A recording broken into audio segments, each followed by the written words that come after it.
The pose of the day, my friends, my loyal yogi practitioners and Raff's Brain listeners across the land.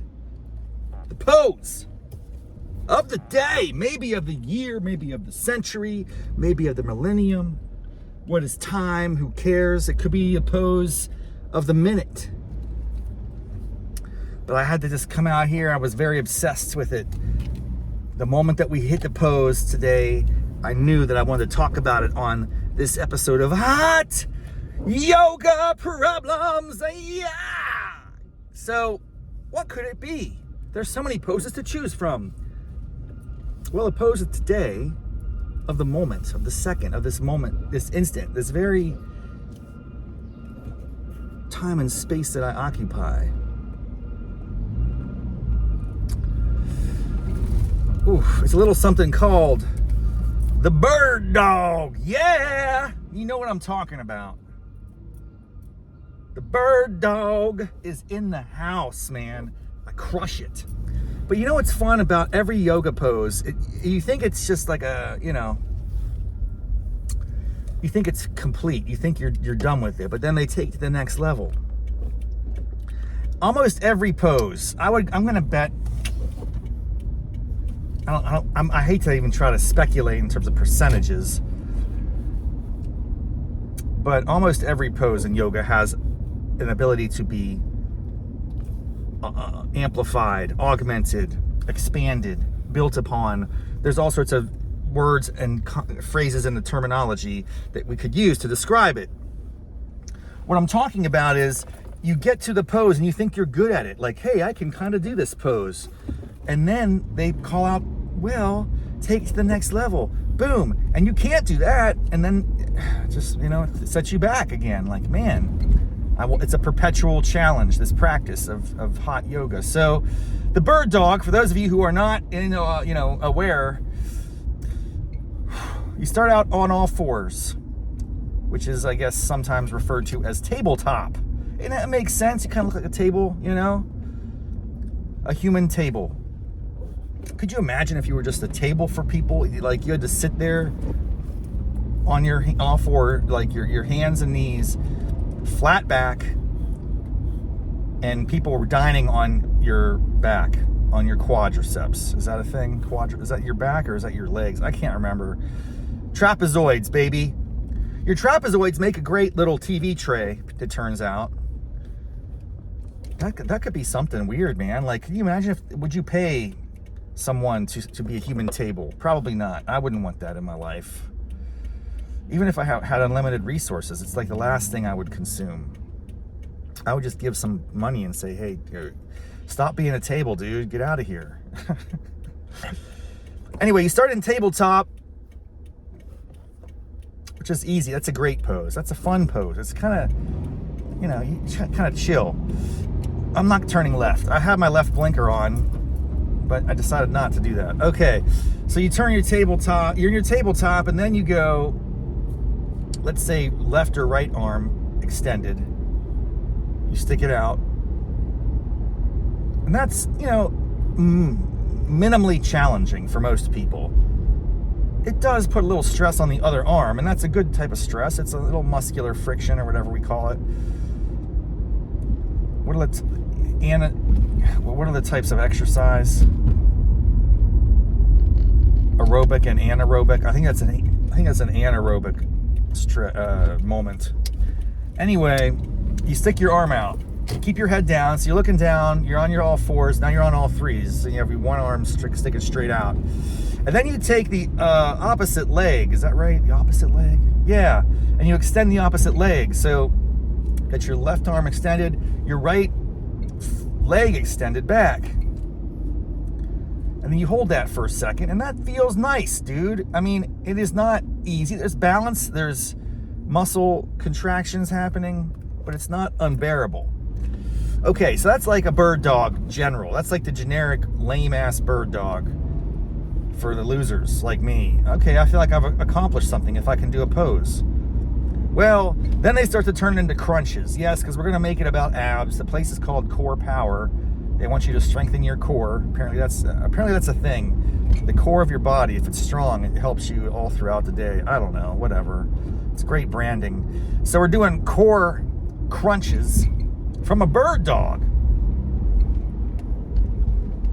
I don't know, man. You take your left arm that's sticking out and your right leg that's sticking out, and you crunch them in, and they touch around, like, say, your stomach area. Then you extend, contract, extend, contract. And you're doing this while you're breathing and sweating and trying to stay balanced. It's not easy, but I can handle that. The cord, the what do they call it again? Bird dog crunches. I can do it. I can deal. What I can't do so well is then when they take it to the next level, which is imagine you're in that position with your left arm extended, your right foot extended. Now they say we're doing, I don't even know, it's called a baby bird dog or something. You reach back with your left hand and grab your right foot, and you're like it's a little bow and arrow. It's a little arch in your back. It's not quite happening in my world. Now, this is where you use the tools, baby. You get your strap on. No, you don't get a strap on. You get the strap. I was saying that in the context of you get your X on. Like, there's a phraseology, which is like, I'm going to get my drink on. I'm going to get my grub on. Right? You know what I'm talking about. If you speak colloquial English, American, I guess, would be like domestic. What do we call that? Slang. I'm going to get my grub on. I'm going to get my drink on. I'm going to get some this on. I'm going to get my dance on. I'm going to get my groove on. Right? You guys know what I'm talking about. That's a phrase. I just applied it in the context of yoga in a way that I did not intend, was not healthy or good for America, the world, anyone in the universe that heard it. I was talking about straps, because the straps are tools, like little pieces of cloth that used to help stretch you out and stuff in yoga class. And I used the word straps. I'm barely awake, guys. I'm still struggling. But if you replay that phrase, I don't want to say it again. I don't want to talk about that colloquial phrase as it relates to straps, because that's a whole other meaning. You know what I mean? There's a whole nother dominant universe. Oh shoot, this guy's flying. Slow down, dude. What are you trying to do? Get me in trouble? Gotta get to work on time. I guess you're already late, dude. It's 7:20. You're probably supposed to be there at 7. Gotta clock in. Anyway, the bird dog is definitely the best, but using the strap to yank your leg back like a bow and arrow. What is that called? Baby bird dog or something? I don't even know what it's called. Or archangel. I'm making names up at this point. It's definitely a bit of it's kind of like a dancer pose if you're familiar with the dancer, but you're on your all fours, except you're only on 2 of the 4. I don't know, whatever. That's the pose of the day. The baby bird dog stretch archangel strap assist. Oh, it's almost Halloween. There's so many inflatable ghosts and pumpkins in my neighborhood. It's out of control. It's out of control. I wanted to talk about 2 more things very quickly. I already made it home. We're going to try to knock these out. Number 2, no segue. With respect to music in the class, I'm a fan. I like to have music in class versus silence. That is a fact.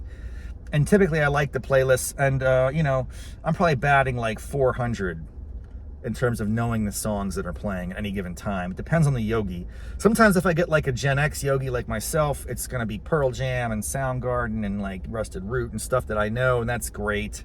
It makes sense to me.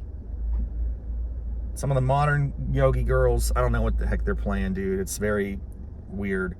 And I'm not sure if they know what they're playing. I heard a song today that I did not need to hear.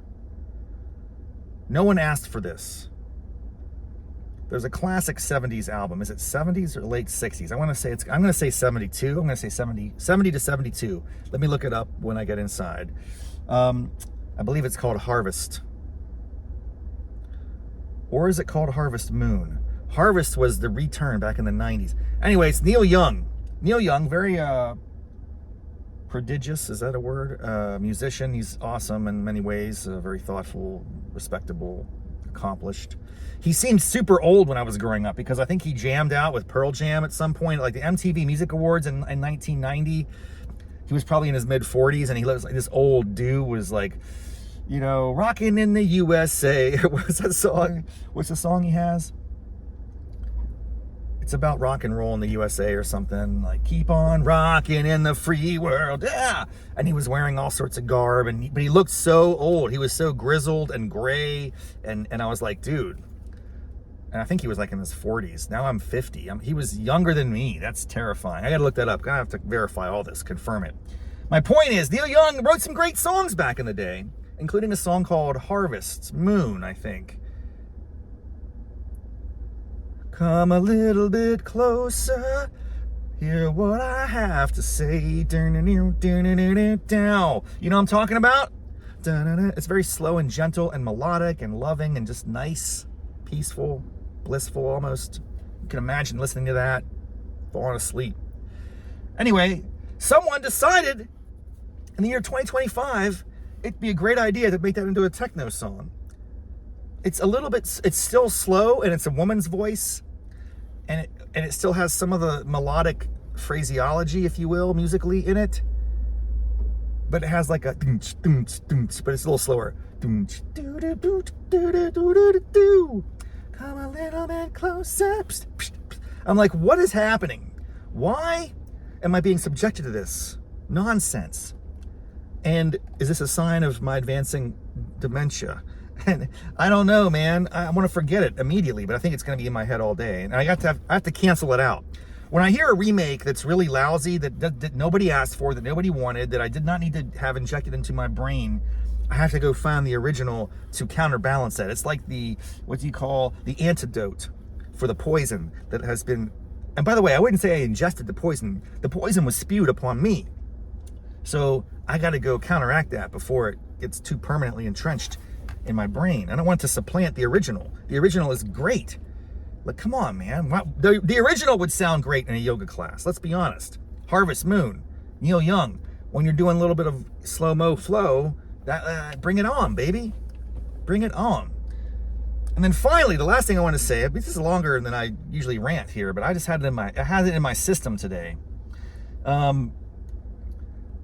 Uncharacteristically long time to get to my locker because people are just jam-packed and they are just not in a rush. No one is really making moves, which surprises me because I live in the Beltway. Everyone is always flying around, zipping, zapping, like we got places to go, people to see, things to do.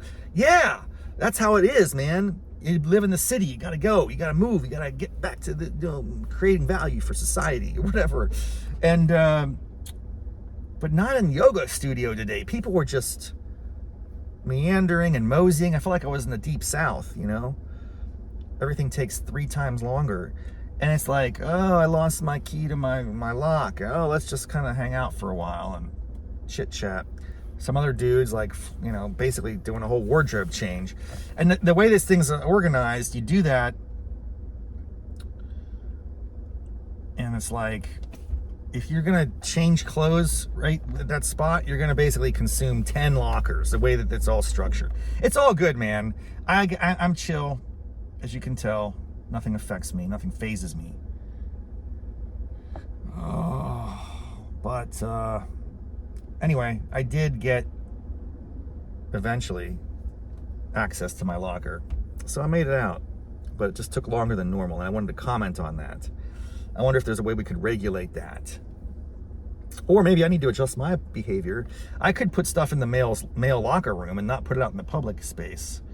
The bottom line is, those are the 3 things on my mind. Bird dog is an elite pose. I crush it. It gets harder. There are ways to build upon it that I don't like, but I still appreciate it and respect it. And if I had to, as someday I will rank the poses of yoga, bird dog's going to be in the top 10%. No doubt about it.